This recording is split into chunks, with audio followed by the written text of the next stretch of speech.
सावन महीना में यहाँ अब तो बरसात तो होता ही नहीं, ने सावन महीना में 15-15 दिन तक झरियो परत रहे, 15-15 दिन तक झरियो को नहीं हटत रहे। और भीत माने होते कच्ची दीवार, कच्ची दीवार पर एक छप्पर रखा हुए और वह के अंदर 4-6 बकरी बकरा बांधे हुए, वह के अंदर 10-15 लड़के रहते हुए, वह के अंदर तुम्हारा रंडो बल्ला रखा हुए, वह लड़के दीवार सब झाँप ही ले रहा थे 12 बजे।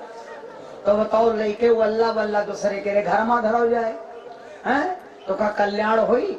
अब जइहो कहाँ, तो जब जइहो कौन है घर वाले स्वाचित उतर रहे तो अल्लाह बल्ला एक तो आधा निकरा नहीं, आधा निकरबो किन तो माँ के 9-11 हो जाए रहा तो वह धारणा हुई। सावन बितिया जी की गिर जाए, भादम लगत भैंस मर जाए। दूध दही सबसे ज्यादा होता है भादव महीना। कहते हैं जी की भैंस 9 लीटर दूध दे तो है भादव महीना, और भैंस से कंडम बीमारी हुई के खत्म हो जाए तो जान लो जिंदगी में हाली दूध नहीं लिखा है। भादव में यहाँ दूध के बेशक ज्यादा व्यवस्था हो। एक दादा बैठा तो कुछ सलाह हो लग तो हम कहें दादा दूध कोने महीने में ज्यादा हो, काला भादव। तो हम कहें तुम जान कितना रे, कहें तुमका क्या पता, भादव में यहाँ दूध के रत्ती 6 लीटर हो जाते हैं और मिड़की बैठो के लात मारो तो लीटर भर वह देता यार। सावन बितिया जी की गिर जाए, भादम लगत भैंस मर जाए। शनिहर घर में दियरा बारो कैसे कुशल करें भगवान। आंधी चलत हो दिया बरी हो ना बरी, राण मेहरिया काजर पारे नहीं हर बिटिया करे सिंगार। राण मेहरिया, राण का मतलब समझो, राण होती है 3 प्रकार की। एक होती है राण जो दुनिया सब जानत, जिनके पति के तुम अपने हाथ से जलायो, सारा दिन भूखे रहो, तुम भी रो रहे थे। उस औरत को जो व्यक्ति विधवा कहता है वह कोई पापी नहीं।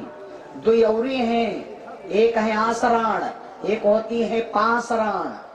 आसम खड़ी है, पति बाहर है, बेचारी आस में जिंदा है ना। और एक होती है पास, घर में है लेकिन तबहू लड़ाई नहीं बंद।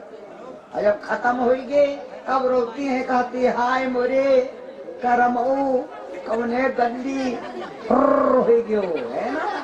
ये हो गई पास है ना। तो 3 राणी हो गई भैया। और कहते हैं राण मेहरिया काजर पार नैहर बिटिया करे श्रृंगार। लड़की बिटियन के 16 श्रृंगार मैके के ना है। मैके में यहाँ बिल्कुल अड़ूल जरूर बनी रहो बग्गा दीदी है ना। मैके में श्रृंगार नहीं किए जाते, ससुराल में श्रृंगार करो। और दिन में माताएं बहनों का श्रृंगार शोभा नहीं देता है। दिन में माताओं का श्रृंगार शोभा नहीं देता। सूरज अस्त होते समय, कल हमने बताया था भैया, माताओं बहनों को 5 काम करना चाहिए। झाड़ू मारो, दीपक जलाओ, लड़कन का यहाँ ट्रीटमेंट कराओ, उसके बाद तुम अपना थोड़ा ट्रीटमेंट बनाओ है ना। ये 5 काम करो, तुम्हारे घर की सुंदरता बढ़ेगी। तो माताओं बहनों को चाहिए कि सूर्य अस्त होते समय श्रृंगार कर लें और सूर्य उदय होते समय श्रृंगारों को मिटा दें। सीता, सावित्री, राधा, रुक्मणी, अनसुईया क्या ये श्रृंगार नहीं करती थी? ये सौभाग्यवती नहीं थी? ये भी श्रृंगार करती थी लेकिन अपने पतियों के लिए। लेकिन आजकल भैया, आजकल घर वाले के यहाँ देखे काट काट खाती और काट काट खाती हैं, यह दशा है। और जब मेले जाती है तो ढूंढ ढूंढ पखौरम पखौरा लड़ती है। बोलो सिया रामचंद्र भगवान की। तू सारा देश बहनी की सुमनसीपुर रही है। मेरे भैया बहनों कहते हैं, और इधर राण मेहरिया काजर पारे नैहर बिटिया करे श्रृंगार। उनकी जीरा को समझावा, जिनका एक पूत मर जाए, एक बेटा हो कोई मार डाले, बोलो भाई क्या दशा होगी। भैया बहनों, अर्जुन महाराज का एक बेटा मार डाला गया।